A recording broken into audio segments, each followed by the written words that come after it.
নাউজুবিল্লাহ। নাউজুবিল্লাহ।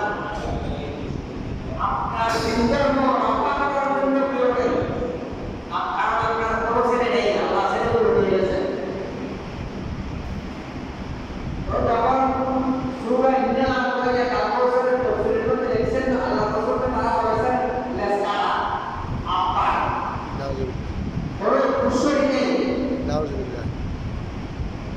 তো এই সম্পর্কে প্রিয় এই আয়াতটি নাযিল হয়েছে কাফেরদের বেলায়। কাফেররা বলেছেন হে রাসূল আপনি তো মারা যাবেন, কিন্তু আপনার খুশি কেউ নেই। নাউজুবিল্লাহ। আপনার এই ধর্ম, এই নেতৃত্ব, এই আপনার পিছনে কেউ নেই।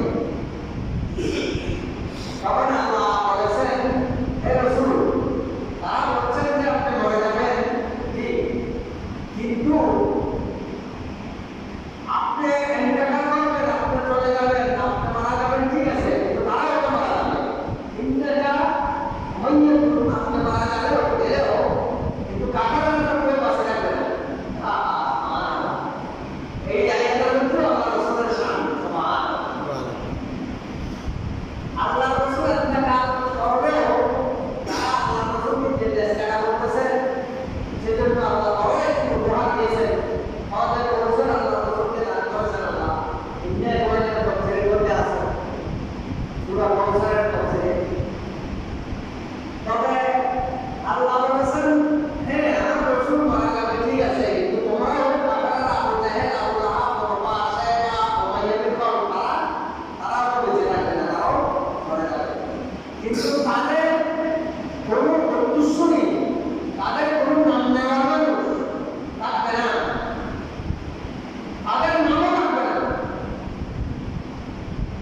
দেখেন না যদি আবু জাহেল, আবু লাহাব, ওতবা, শায়বা কারো নাম আপনারা এখানে বাংলাদেশের মধ্যে নেই, বাংলাদেশের মধ্যে কেন পৃথিবীর মধ্যে নেই, এসব জালেমদের নাম নমরুদ, ফেরাউন এগুলোর নাম নাই।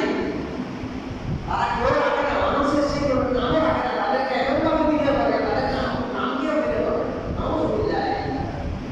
কিন্তু আল্লাহ রাসূলের অনুসারী সারা পৃথিবীর যতগুলো কান্ট্রি আছে, যতগুলো দেশ আছে, প্রত্যেক দেশের মধ্যে মুসলমান আছে। সুবহানাল্লাহ। মুসলমানকে আল্লাহ রাব্বুল আলামিন সম্প্রসারণ করেছেন এবং প্রত্যেকে আল্লাহ রাসূলের জন্য দোয়া করতেছে, কোটি কোটি হাজার হাজার মানুষ। কিন্তু আল্লাহ রাসূল ইন্তেকাল করলেও আল্লাহ রাসূল নাম আল্লাহ পৃথিবীতে কাটাছে কোনখানে রেখেছে। এই আবু জাহেল, আবু লাহাব, ওতবা, শায়বা তাদের নাম রাখেন।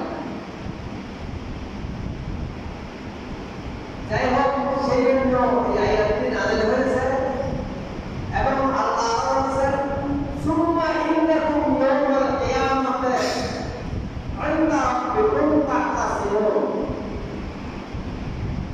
প্রত্যেকটা মানুষ কাল কিয়ামতের ময়দানে আল্লাহর কাছে উপস্থিত হতে হবে। আল্লাহ প্রত্যেক মানুষের আমলগুলো এবং প্রত্যেক মানুষের কার্যক্রম সম্পর্কে সবগুলো দেখবেন। সুবহানাল্লাহ। সুবহানাল্লাহ। তাহলে আশা করি আজকের আয়াতের অর্থটা আপনারা বুঝতে পেরেছেন এবং হাদিসে মুস্তাফা যেগুলি এসেছে সেগুলো আল্লাহ রাসূলের ইন্তেকাল সম্পর্কে আল্লাহ রাসূল পৃথিবী থেকে বিদায় নিয়েছেন। এমনকি আজরাইল আলাইহিস সালাম এসেছেন আল্লাহ রাসূলকে নিয়ে যাওয়ার জন্য না, সাথে সাথে জিবরিল আলাইহিস সালাম এসেছেন। সুবহানাল্লাহ। আল্লাহ রাসূলকে সালাম দিয়েছেন, হে জিবরিলের পক্ষ থেকে যাও আল্লাহ রাসূলকে সালাম দাও। আল্লাহ রাসূল যদি আসতে চায় মানবের কাছে তাহলে তোমরা নিয়ে আসিও, আর যদি না আসতে চায় তাহলে আল্লাহ রাসূল কি করে সেটা তোমরা দেখো। সুবহানাল্লাহ। সুবহানাল্লাহ।